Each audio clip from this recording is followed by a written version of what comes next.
पण आपलं जे काही हे आपण टिकवून ठेवलेलं आहे आपल्यासारख्या लोकांनी, यावर संशोधन करून गुणात्मक परिवर्तन करून ट्रान्सपरन्सीनी त्याला स्टँडर्डाइज करणं आणि योग्य निदान करून आपल्या इथे आपण नेहमी म्हणतो आपल्या संस्कृतीमध्ये वसुदैव कुटुंब जसं म्हणतो तेव्हा आपण म्हणतो विश्वाचं कल्याण.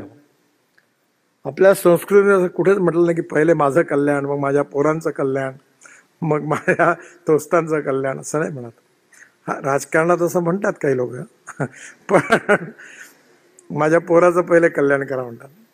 त्याला तिकीट द्या, बाकी काही झालं तरी चालेल, माझ्या पोराला तिकीट द्या, माझ्या बायकोला तिकीट द्या.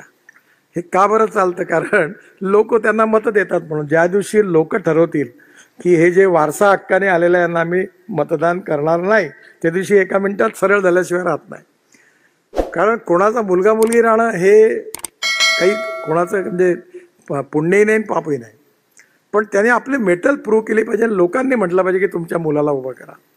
तसं आपल्या विज्ञानाला आपल्या लोकांनी रिकग्नाइज करून आपल्या घरी आलं पाहिजे.